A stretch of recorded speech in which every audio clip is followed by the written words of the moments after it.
Now, we heard this week that the Duke and Duchess of Sussex are due to welcome their first child next spring. The news came in the same week UN figures revealed that there could be an extra 2 billion people on Earth within 30 years. Some environmentalists say this is unsustainable and we should be thinking about having smaller families. So, while one child might be a blessing, is it irresponsible to have more? Joining us now to give us their views on that are Robin Maynard, the Director of Population Matters, writer and podcast host Fraser Myers, journalist Caroline Farrow, and taking a break from her tour to join us, comedian Aisha Hazarika. Well, Fraser, to start with, should we limit the number of children we have? No, absolutely not. Environmentalists have been making this argument for decades, centuries even, and the fact is that people are saying that it's going to make us poor, that we're going to be starving. These predictions have never come true. The reason they never come true is because we don't live in a world of finite resources. Human beings are not passive. We're not mindless breeders, mindless consumers. Actually, human beings have the potential to shape the world around them. So I welcome 2 billion more people because, in my view, that's 2 billion more minds, 2 billion more people with potential to, make the world a better place. 2 billion more minds, Rob. Well, of course, I mean, human beings are a great resource, but there are an awful lot of us on the planet, and there are an awful lot more of us to come. So the best figures we've got are coming from the UN, and their projections are for as high as 16.6 billion by 2100, or it could be as low as 7.4 billion. And because we're conscious, we can do something about it. So we can make conscious choices to live sustainably on this planet. And that huge range of 9.2 billion people between 7.4 and 16.6 predicates just on women around the world having one child, more or less, every second family. So it's a really conscious choice, and it empowers women as well, because many millions of women around the world do not have choice over their fertility or how many kids they have. And we know that this is the most impactful thing you can do to reduce climate change. OK, well, they're pretty good points, aren't they, Caroline? Why do we want more children? Well, I think, for starters, the UN rates are merely projections, but we also need to look at the fertility rates in Europe, for example. So we know that in Eastern Europe, in Hungary, in Bulgaria, fertility rates are really plummeting. We know the same's happening in France, and the US this week has released their fertility rates, and they have fallen off a cliff. And tellingly, it's actually the Hispanic population, which normally has a fertility rate above the average, which has significantly dropped. Now, in a society where most Western societies have a pay-as-you-go system. So, we pay our taxes, we pay our national insurance for benefits later when we retired. Now, with an ageing population and fewer younger people to help pay the benefits, actually that means that the government, and governments are already in a really tight spot fiscally. They're looking at having to cut their spending and their welfare by 25%. With fewer people, we are going to see, and fewer younger people, we are going to see a real demographic crisis, as in places like Japan and well, that's simply not true, Caroline. Simply not true. OK, let's get Aisha in. So, you're being very well behaved there. But I'm sure you don't agree. Look, no man is an island, no woman is an island. Young people give support to older people. I mean, they do. Look, I think there's no absolutist answer to this, and everyone has to make their own choices. I mean, I've decided not to have any children. If my mum's watching, I'd like to say I'm saving the planet, Mum. It's not just because I've failed you and I haven't met anybody and haven't got my life together. I'm actually like a saviour. I really am I'm like a shiro. But it really comes down to, I think, sort of where you live, your economic circumstances and choice. So I think it's regularly documented that women in sort of Western world, more educated women, tend to have fewer children, sort of around kind of 2 or 3 children. I don't know many children in Western societies that are having more children. If they want to, that's fine, but it doesn't tend to be the norm. In developing countries, Africa, India, that is a real issue. Lots of women have lots of children, not necessarily because they want to, but because the contraception isn't available to them, the education isn't available to them.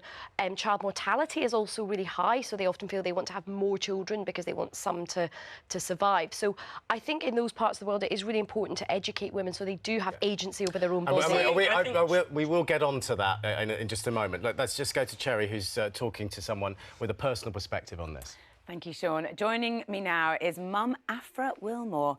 Afra, welcome. Hi. You look very fresh, considering... Tell us, how many children? I have 7 children. So I've got 2 and I'm permanently knackered. So you look amazing. So how is it having 7 children and why did you decide to have such a big family? Do you know, having 7 children is just more potatoes to peel, fundamentally, at the end of the day. That's not a small thing. Peeling potatoes is awful. Well, I've got lots of children to peel them for me, so I'm fine, great. aren't I? You put them to work? Oh, obviously, yes. I must do that. I must do that more. So do you know, how do you feel that people judge you for having such a big family? Yeah, I do, and particularly when they were a lot smaller and we had a people carrier and people would walk past and see us, you know, getting them out of the car or getting them in. Yeah, they sort of can't count them in and count them out, but not so much now because particularly people who know us who, you know, possibly would have been like, what were you thinking? See that actually they're well-behaved children, they're contributing to society, they have social responsibility. It must be so expensive. Holidays, food. I mean, are you totally self-sufficient? Do you rely on any benefits? We both work. Obviously, my husband did have his own business, but through an accident, actually now he just works in a local supermarket. He's a bit older than me, so I like to say he's semi-retired. Sorry, darling.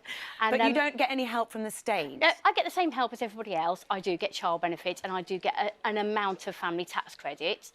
But equally, I feel, well, I'm producing children that are working already. My eldest works, his girlfriend works, my second one down works, my third one down works. What is the best thing about having a family? Is it that you can have a football match without inviting other people? Do you know what? They all hate football. It's really weird. No, it's about love. It's about building a community that you're related to. It's about sharing. It's, you know, it is great that you've always got someone to talk to. It's always a party in your house.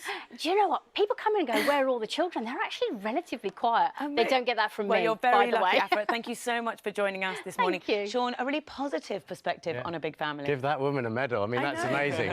You know, and she deserves a medal because it's a lot of work. But when we think about the bigger picture, shouldn't we be looking after the planet? Shouldn't we be looking after things? I mean, is that irresponsible, having 7 kids? No, it's not irresponsible at all. And I think that what this really comes down to is choice. And, you know, Afra has hinted at the poor you know, facilities for basically abortion and contraception in the developing world. That absolutely needs to be there. But I also worry that we're kind of sending missionaries in a way from, you know, the United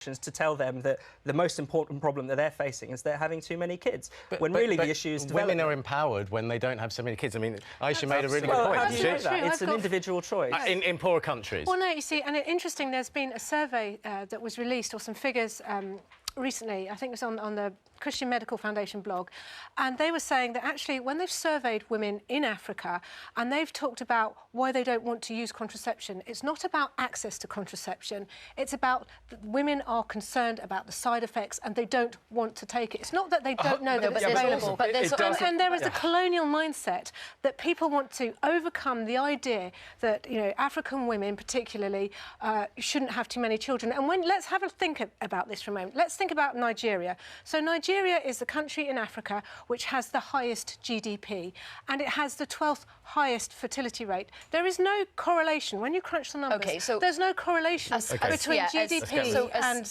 As somebody who's from an Indian background and, you know, very much connected with that country, there is a feeling that actually women do want to have more empowerment. And part of the stigma about contraception is, I'm afraid, a lot of messages that have come from the church saying that contraception is bad and, you know, it's God's will and you should just have as many children. No, that is true, I'm afraid. But actually, the big elephant in the room in this discussion is population control is one small part of the climate change story.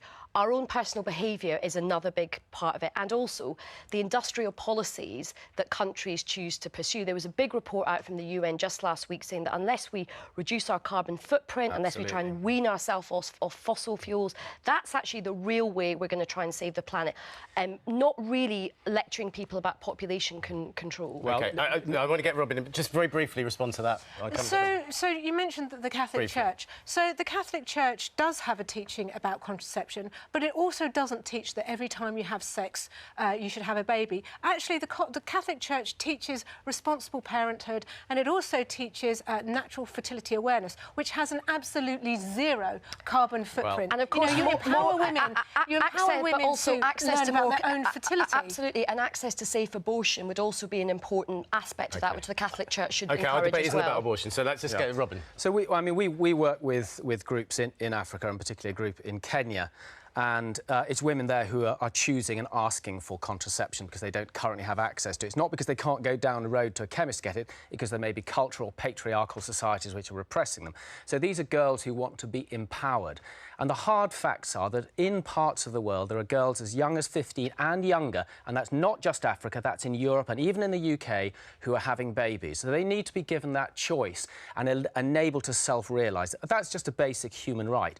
Now, it seems incredibly, and who am I to say what size should your family be? This seems the most personal choice we make. I've got 2 girls. I absolutely love them to bits. So who should interfere with my choice?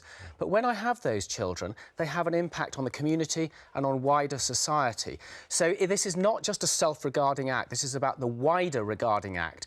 And we need to actually think about this because, as Aisha has said, there's been a very powerful report on climate change. We are going to really struggle to achieve below 2 degrees. In parts of the world, it's 5 to 7 degrees.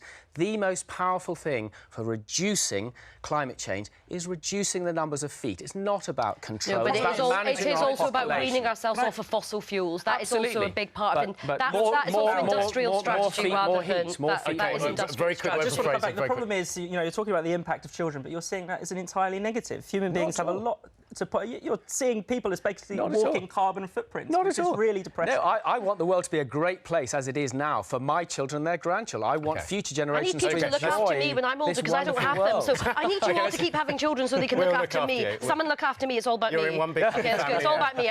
Let's find out what people are saying at home, Cherry. Thank you, Sean. So Mark says most of the world's problems ultimately boil down to too many people. If the world's population was halved, we'd all be better off. And Owen says, I kind of agree, but I don't want to live in a country where the state dictates how many kids you should have. And Sandra says, having a large family in this day and age is supremely selfish and antisocial.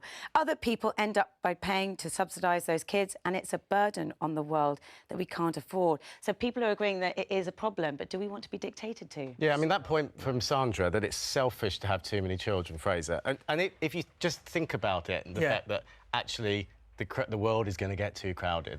Well, the world is not. The world is absolutely not too crowded. Even England is not too crowded. It's not going to get too crowded. But it will eventually. No, it won't. I mean, there must be. It's not finite. We can't just have as many people as possible, can we? It is finite, isn't it? It is absolutely not finite. The world is and our finite. resources are not finite. If you think about where are you going, Fraser? Are you going to Mars with Elon Musk? Where's the other planet that's livable? That's an exciting prospect. 52 million light years away. Wake up and smell the coffee. If you think about the amount of the Earth that is settled on by humans, it's a tiny proportion. We have so much more room to grow, so much more room to do exhausting the Earth's resources. I just wanted to come back on the that we're idea using more than the Earth's world. We're absolutely not, because if you think about 30 years ago, coal was an important resource to the UK. It isn't so important now. It's important to China. Good job. The fact is that we use different resources all the time. We discover new ways of finding them. The world isn't finite. The world isn't fixed in this way.